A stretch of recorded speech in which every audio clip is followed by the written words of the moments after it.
Hey, so I wanted to share kind of a weird story that happened here recently involving some beer, some heavy metal, and the Yoga Sutras. And so I was kind of exploring small town Indiana. I was in a little new city, just kind of walking down the square, and felt called to go into this little tap house. And I went in, and it's just like this little tiny room with a bar, a guy behind the bar, and they're playing heavy metal, and I'm like, I want to go in here and read for some reason.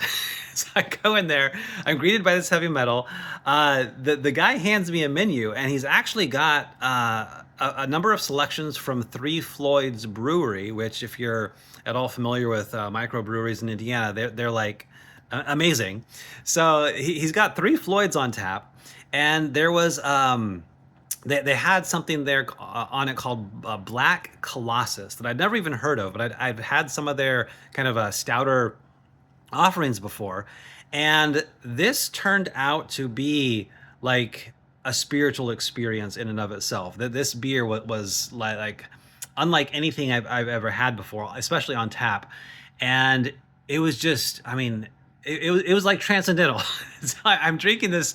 I just got like a little 2 ounce sampler because it's like a 14% or something like that beer. But I'm sitting there sipping on this amazing beer. He's got heavy metal playing, and it's then the Yoga Sutras are like, all right, take us out and start reading. And so I take him out, and I'm on this part somewhere in the 20s where it's talking about Ishvara. Ishvara being the teacher of even the wise, and Ishvara is, it's a lot of times it's called the supreme one, but it's really it's beyond even this idea of one or a god. It's like it transcends all of that. It's like the isness that is everything, that is us, that we can't even talk about. But it's pointing us to this thing called Ishvara.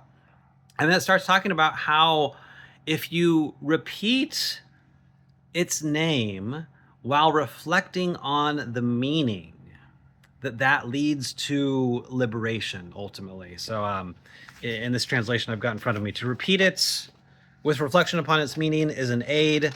And then it says, from this practice, all the obstacles disappear and simultaneously dawns knowledge of the inner self. And so what that means is that we can, oftentimes in mantra or japa, people are repeating something over and over and over again. And you can do that mechanically, and it has some benefits. But if you do it with this intention of getting to what the words are pointing to reflecting upon its true meaning, going to that place of the essence of the thing you're focused on with the mantra, then that clears you of your blocks, that takes you into ultimately a place of oneness with the thing you're meditating upon. And this is kind of the point. And where it kind of like, here I am drinking beer in this bar, listening to heavy metal, reading the Yoga Sutras, having a spirit, like as I'm like going through these lines, like there at one point I had tears of joy like coming out of my eyes, because there was just connections being made. But one of the things was that we can have that connection, and this is kind of part of the intention behind mantras. We can have that connection going anytime. I can be up to anything in the world and maintain this connection to the divine. And it doesn't matter what I'm doing as long as I've got the connection. It's kind of like if you're if you're into rock climbing, you can rock climb however you want as long as you've got a rope and you're secured. It doesn't matter what happens. You can make mistakes. You're good as long as you've got the ropes. That's kind of a weird metaphor for this, but the same thing applies. As long as I've got that connection to the divine one, it doesn't matter what I'm up to in the world. I can be doing anything. I can be pursuing anything. That doesn't matter. What matters is that, do I have the connection? And you can be, part of the like just the epiphany for me was, normally I don't drink much beer. I don't listen to heavy metal, and so I'm in this bar very much not my normal place. having like this crazy spiritual experience because I had been focused on the connection all day. I had been uh, not necessarily using japa in this case, but just kind of having that intention, having that awareness to be aware of the divinity that's within all of us, that's all around us.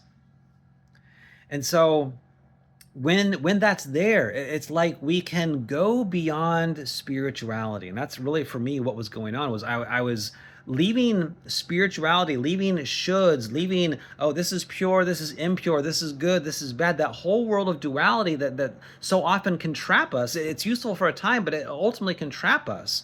We ultimately want to go beyond that. And the way we do that is by maintaining that connection to the divine.